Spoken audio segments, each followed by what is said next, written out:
So, a 22-year-old YouTuber just got arrested in Miami Beach at 3 in the morning.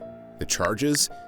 Felony possession of amphetamines, marijuana, and resisting an officer. But here's the part that tells you everything you need to know about this guy. When the cops told him to get out of the middle of the street where he was blocking traffic to film content, he literally looked at them and said, "Once I'm done with this bet," like the rules just don't apply to him.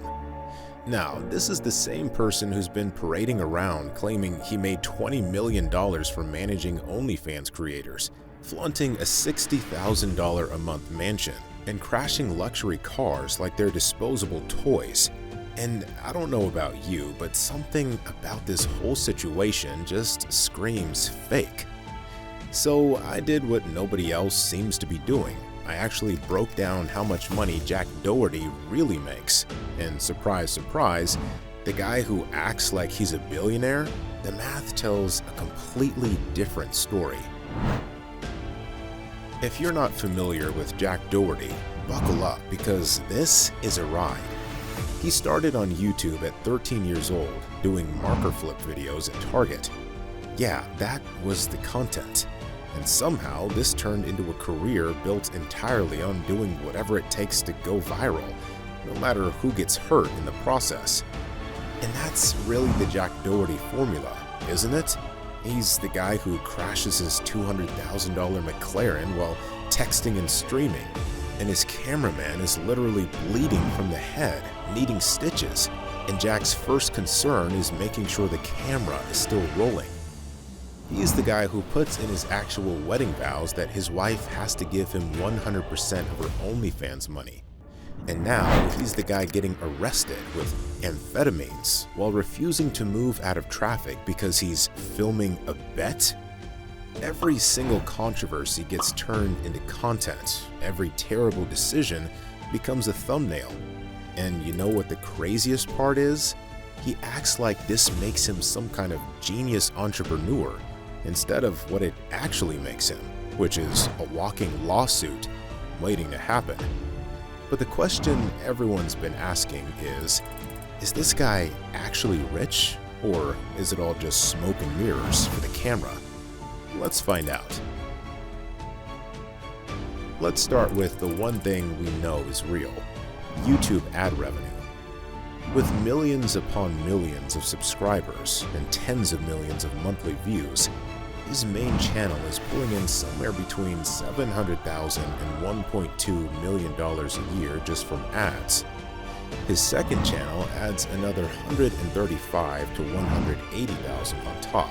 So right there, we're looking at close to $1 million annually from YouTube alone. For a 22-year-old, that's life-changing money. That's retire your parents, buy a nice house, set yourself up for life money if you don't completely blow it. But, of course, that's not enough. He's also got brand sponsorships with companies like Nike, Adidas, and Pepsi, which, honestly, you have to wonder what those brands are thinking, partnering with someone who live streams felonies. But whatever. Those deals are probably worth another $300,000 to $700,000 per year.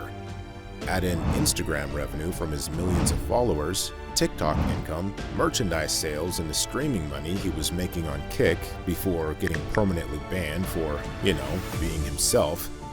All told, the legitimate, verifiable income streams put him somewhere between $1.5 to $3 million annually. And look, that's genuinely impressive money. Most people would kill for that kind of income at 22. But here's what gets me. That's not enough for Jack. No, he has to act like he's in a completely different tax bracket. Which brings us to the shadiest part of his whole empire. So Jack wants everyone to believe he's made over $20 million managing OnlyFans creators. $20 million.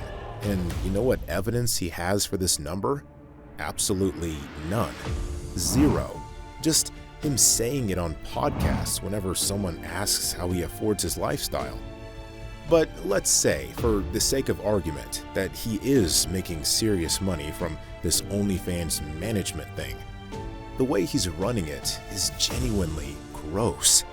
we're not talking about some legitimate talent management situation here. Multiple people have come forward saying he's exploiting the women he manages, taking absurd percentages of their earnings, targeting girls right before they turn 18 to lock them into contracts. And we saw exactly how he operates during his own wedding that he live-streamed for content. During his vows, his actual wedding vows, he made sure to include that he gets 100% of her OnlyFans revenue moving forward, even if we divorce. Like, imagine being so openly exploitative that you put it in your wedding vows and think that makes you look good.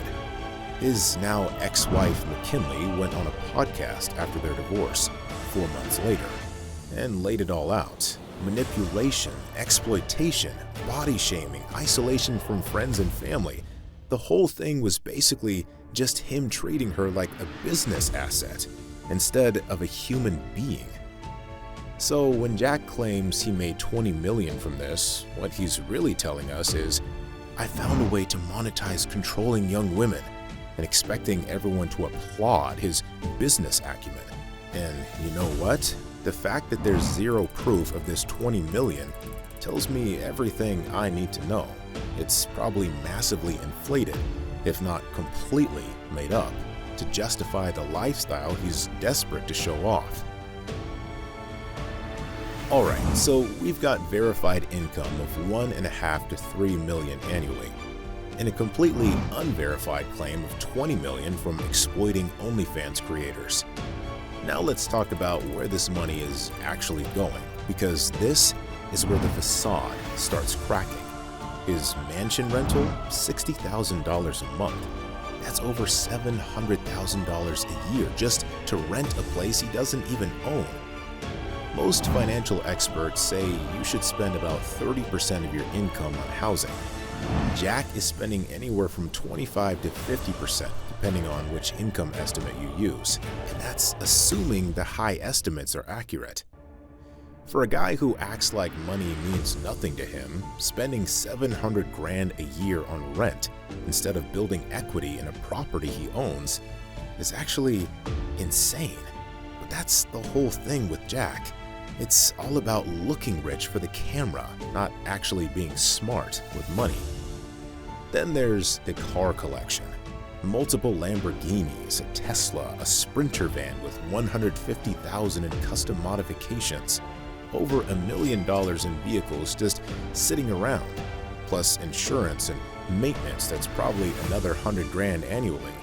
But of course, maintaining these cars would require him to, not destroy them for content every few months. Which brings us to the absolute wildest part of his spending. This guy has crashed and destroyed over $260,000 worth of vehicles in the last year and a half. Let that sink in. $250,000 just gone because he can't stop himself from doing stupid things on camera. The McLaren crash is the perfect example of everything wrong with his approach. $200,000 car, driving in heavy rain on a Florida highway. And what's he doing? Reading his chat on his phone while driving, while streaming to 185,000 people. And when he inevitably crashes and his cameraman is bleeding from a head wound that needs stitches, Jack's immediate reaction is to worry about the car and make sure they keep filming. That moment right there showed everyone exactly who Jack Doherty really is. Not an entertainer, not an entrepreneur, just someone so addicted to content and clout that he doesn't care about basic human decency. And Kick saw it too, which is why they permanently banned him. Even a platform known for having basically no standards decided Jack was too much. But he keeps doing it. Crashed a $60,000 off-roader 30 seconds after buying it. Crashed a golf cart with his girlfriend in it. And his first comment was, "Golf cart's fine though," without checking if she was okay. Every single time, it's the same pattern. Do something reckless, film it, deal with the consequences by turning them into more content. And here's what kills me. He acts like this is genius. Like, purposely destroying hundreds of thousands of dollars in vehicles makes him some kind of viral mastermind, instead of just financially irresponsible and dangerous. Now, here's where everything falls apart.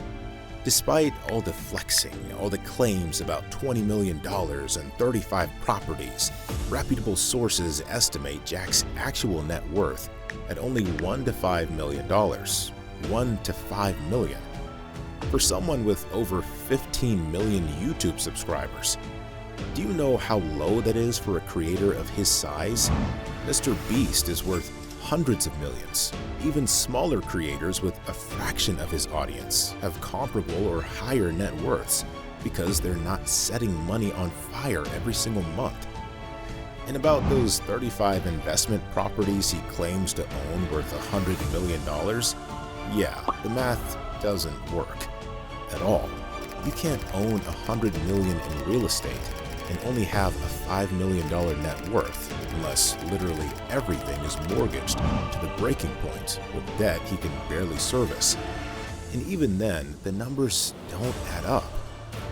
There's one property we can confirm he bought. A $3.4 million place in Fort Lauderdale, but financial analysts have pointed out that purchase looks massively over-leveraged for someone his age with his actual income.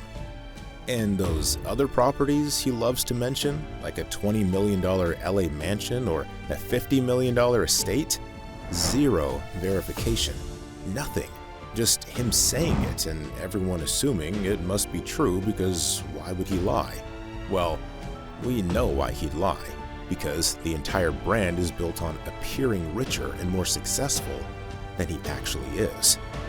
The whole thing is a performance, and if people knew he was spending every dollar as fast as it comes in while probably being over-leveraged on debt, the illusion falls apart. If that $20 million from OnlyFans management were real, none of this would matter, but it's pretty obvious at this point that it's not. And to make matters worse, everything is trending in the wrong direction. His YouTube ad revenue has dropped from $13,000 a month at the start of 2024 to under $6,000 by September 2025. His subscriber growth went negative. The kick ban eliminated what was probably $50,000 to $100,000 in monthly income. That's never coming back. And now with his arrest on felony drug charges, you can bet brands are running for the exits. Nobody wants their logo next to a mugshot for amphetamine possession. That's potentially another $300,000 to $700,000 in annual sponsorship money disappearing. But is Jack adjusting his spending? Of course not. Hours before his arrest, he was on a luxury yacht living it up. After getting out on bail the same day, he immediately posted his mugshot wearing a shirt with his booking photo on it, like it was all just another bit of content. The self-awareness is absolutely zero. At some point, the well runs dry. YouTube could demonetize him over the criminal charges. He's already burned the kick bridge permanently. His reputation is so toxic that even his usual audience is starting to turn on him. And when you're spending $700,000 a year on rent alone, losing even one major income stream can spiral fast. So how much money does Jack Doherty really make? About $1.5 to $3 million a year from sources we can actually verify, which, let's be real, is incredible money for a 22-year-old. But here's the thing everyone already knows. It doesn't matter how much you make if you're burning through all of it trying to look richer than you are. When half your income disappears to rent on a mansion you don't own, when you're destroying hundreds of thousands in vehicles for content, when you're facing criminal charges and losing platform access left and right, you're not building wealth.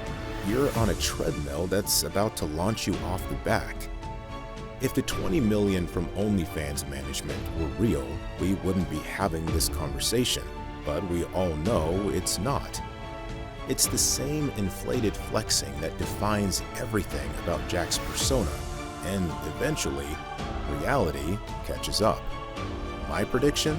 Within 2 years, we're going to see either a complete financial meltdown or a dramatic, humbled rebrand where he acts like he learned his lesson.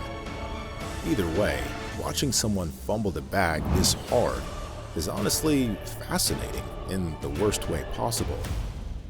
If you want more breakdowns where I expose what these influencers are really making versus what they claim, I've got a whole playlist of income analysis videos you should check out. Thanks for watching, and I'll see you in the next one.